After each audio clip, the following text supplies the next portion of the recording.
नमस्कार दोस्तों, स्वागत है आप सभी का हमारी YouTube चैनल संघर्ष क्लासेस चौबट में। तो आज हम लेकर आए हैं फिजिक्स के महत्वपूर्ण प्रश्न जो सभी एग्जाम के लिए बहुत ही महत्वपूर्ण है। तो दोस्तों, साइंस में ऐसे प्रश्न भी पूछे जाते हैं जैसे सीधे सीधे कि इस वैज्ञानिक का नाम क्या है, तो इसकी खोज किसने की थी, तो शक्ति का ऐसा मात्रक क्या होता है। ऐसे ऐसे प्रश्न भी सीधे सीधे भी बन सकते हो और ऐसे प्रश्न भी बनते हैं कि जो बहुत घुमा फिरा के। तो दोस्तों, हम ऐसे ही प्रश्न आज पढ़ने वाले हैं जो घुमा फिरा के भी पूछ सकते हैं, ऐसे प्रश्न पढ़ने वाले हैं। तो दोस्तों, वीडियो के लास्ट तक बने रहे। ठीक है दोस्तों, तो हम पहला प्रश्न देखते हैं। पहला प्रश्न क्या है हमारा, क्रिकेट की गेंद को किस कोण से मारा जाना चाहिए ताकि वह अधिकतम दूरी तक जा सके। तो दोस्तों, इसका सही आंसर होगा 45 डिग्री। 45 डिग्री और कहाँ से, क्षैतिज।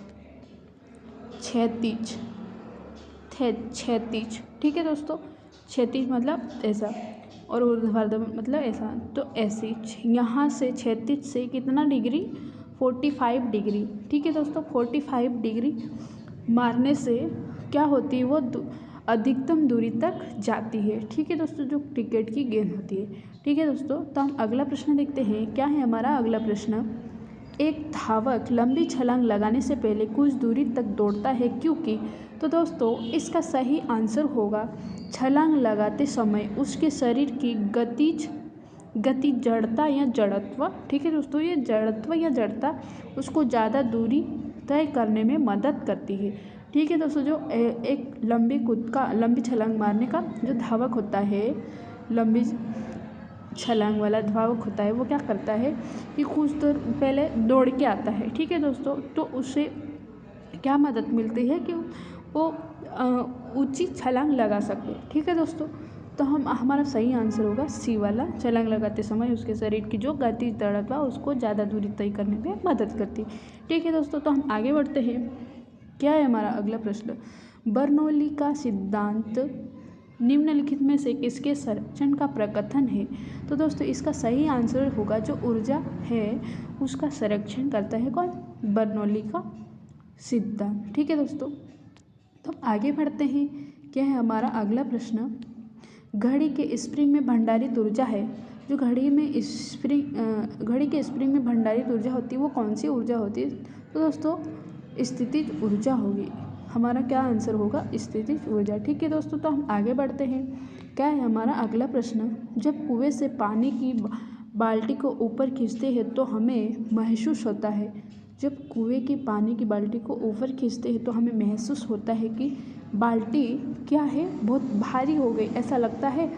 पानी की सतह से ऊपर भारी हो गई ऐसा लगता है। और जब तक वो पानी में रहती है तो हमें क्या लगता है, वो हल्की लगती है जब पानी में रहती है। और जैसे ही पानी की सतह से ऊपर आती है तो हमें बाल्टी क्या होती है, भारी महसूस होती है। ठीक है दोस्तों, तो इसका सही आंसर होगा पहला वाला, पानी की सतह से ऊपर भारी हो गई ऐसा लगता है या ऐसा महसूस होता है। ठीक है दोस्तों, तो हम आगे बढ़ते हैं, अगला प्रश्न देखते हैं।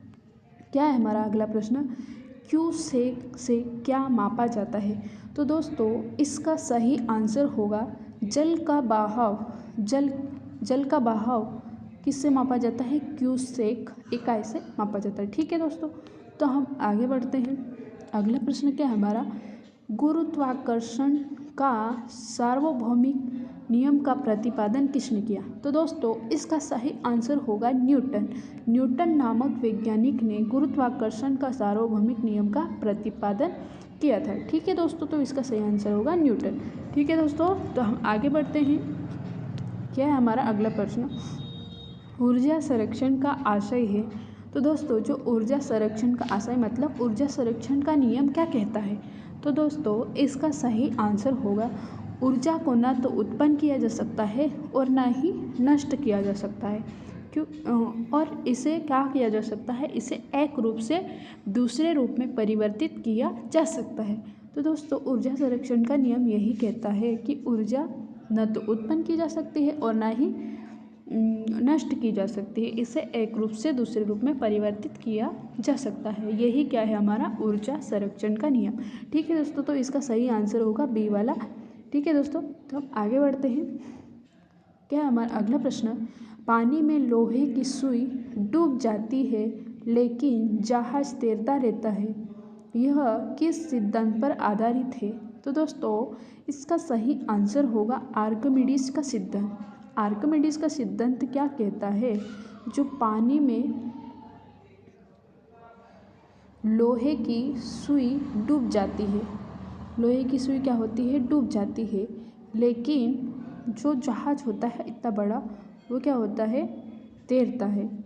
ठीक है दोस्तों, तो ये किस सिद्धांत पर आधारित है? तो दोस्तों आर्किमिडीज के सिद्धांत पर आधारित है। ठीक है दोस्तों, तो हम आगे बढ़ते हैं। अगला प्रश्न क्या है हमारा?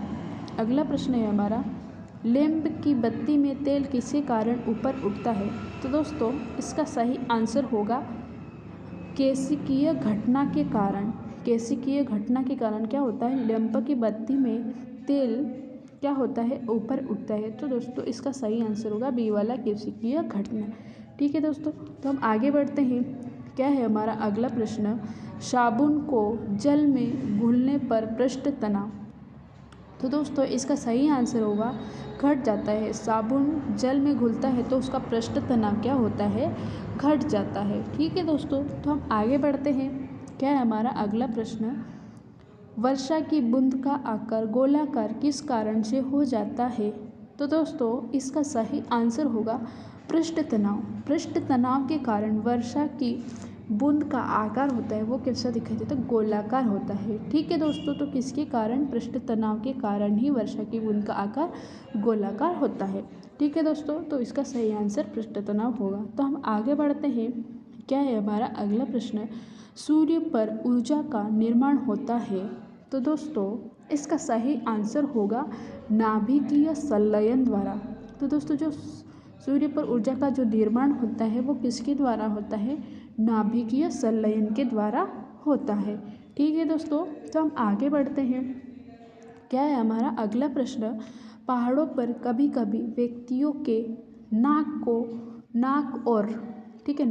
और मुंह से खून निकलने लगता है क्योंकि? तो दोस्तों इसका सही आंसर होगा ऊंचाई के बढ़ने के साथ वायुमंडलीय दाब क्या होता है? घटता है।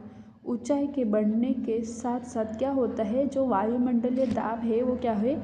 घटता है। तो दोस्तों इसी कारण से पहाड़ पर कभी कभी व्यक्तियों के नाक और मुंह से खून निकलने लगता है। तो दोस्तों इसका सही आंसर होगा ऊंचाई बढ़ने के साथ वायुमंडलीय दाब घटता है।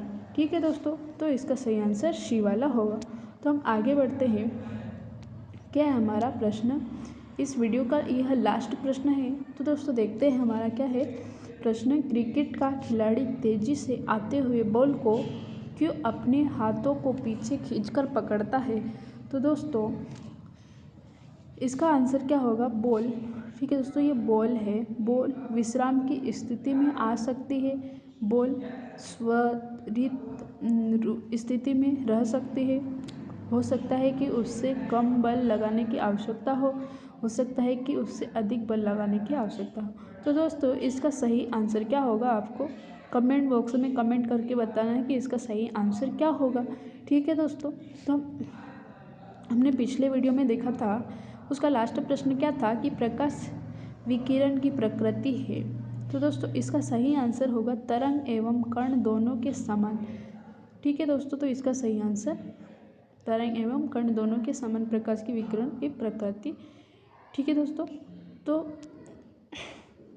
वीडियो कैसा लगा कमेंट करके बताएं तथा वीडियो को लाइक करें तथा अभी तक चैनल को सब्सक्राइब नहीं किया तो चैनल सब्सक्राइब करें। धन्यवाद।